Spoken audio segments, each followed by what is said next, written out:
नमस्कार, महाराष्ट्र लाईव्ह मध्ये आपलं स्वागत. मी रेश्मा फडतरे. उपमुख्यमंत्री अजित पवार यांच्या अध्यक्षतेखाली झालेल्या बैठकीत लोणावळ्यातील महत्त्वाच्या कामांना गती मिळाली आहे. या प्रसंगी अजित पवार यांनी लोणावळ्यातील विकास कामांचा आढावा घेऊन त्यांना गती देण्याचे आदेश दिले आहेत.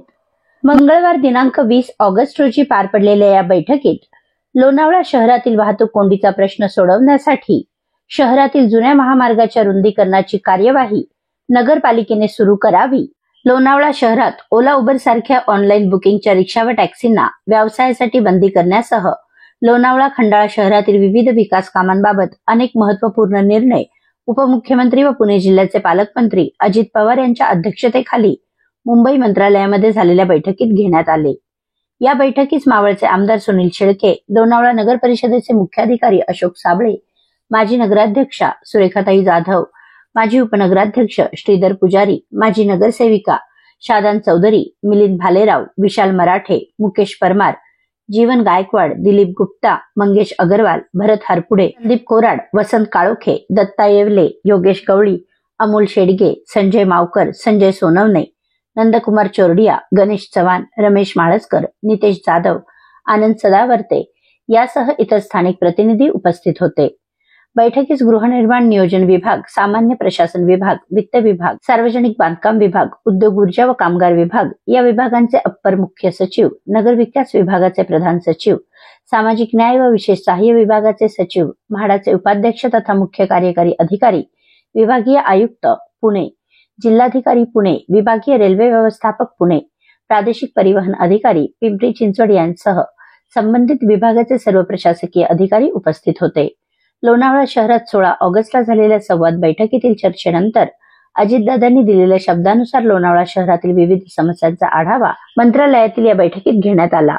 शहरातील वाहतूक कोंडीची समस्या जाणून घेत जुना मुंबई पुणे महामार्ग रुंदीकरणाच्या कामासाठी नगर परिषदेकडून तातडीने कार्यवाही करण्याचे निर्देश या बैठकीत देण्यात आले. ऑनलाईन बुकिंगची सुविधा असलेल्या ओला उबर आदी कंपन्यांच्या रिक्षा व टॅक्सींना लोणावळा खंडाळा शहरामध्ये व्यवसाय करण्यास पूर्णपणे बंदी करण्यात आली. त्याबाबतचे निर्देश अजित पवारांनी दिले. यामुळे शहरातील स्थानिक रिक्षा व टॅक्सी चालकांना मोठा दिलासा मिळणार असून अनेक वर्षापासूनच्या मागणीला यश मिळाले आहे.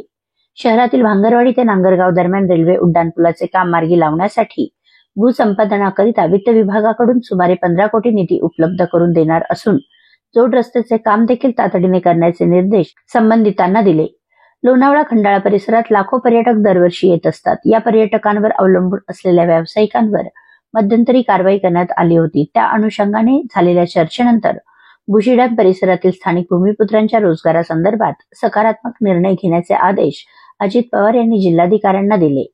इंदिरा वसाहतीकडे जाणारा रस्ता करण्यास पोलीस विभागाकडून परवानगी घेऊन तात्काळ रस्ता करण्याचे आदेश देण्यात आले.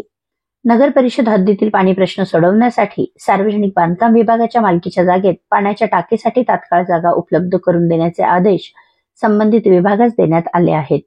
लोणावळा नगर परिषदेत अनुकंपा तत्वावर नोकरी उपलब्ध होण्यासाठी मुंबई येथे सादर केलेल्या प्रस्तावातील कागदपत्रांची पुढील 8 दिवसात छाननी करून तात्काळ अनुकंपावरील बांधवांना नोकरीची संधी देण्याबाबत कार्यवाही करण्याचे आदेश अजित पवार यांनी दिले. लोणावळा शहरातील सांडपाणी समस्या सोडवण्यासाठी PMRDA मार्फत एकूण 9 ठिकाणी STP प्रकल्प राबविण्याचा प्रस्ताव केंद्र शासनाच्या परवानगीसाठी पाठवण्यात आला आहे. या प्रस्तावास मंजुरी मिळण्यासाठी संबंधितांना निर्देश दिले असून सदर कामास गती देण्याचे आदेश देण्यात आले आहेत. या महत्त्वपूर्ण विषयांसोबत शहरातील विकासासंदर्भातील व स्थानिक अडचणींचा आढावा अजित पवार यांनी घेतला असून सदर प्रश्न सोडवण्यासाठी स्थानिक प्रशासनास कठोर निर्देश देण्यात आले आहेत. आपल्या परिसरातील घडामोडी जाणून घेण्यासाठी महाराष्ट्र लाईव्ह सबस्क्राईब करा व बेल आयकॉन प्रेस करायला विसरू नका. धन्यवाद.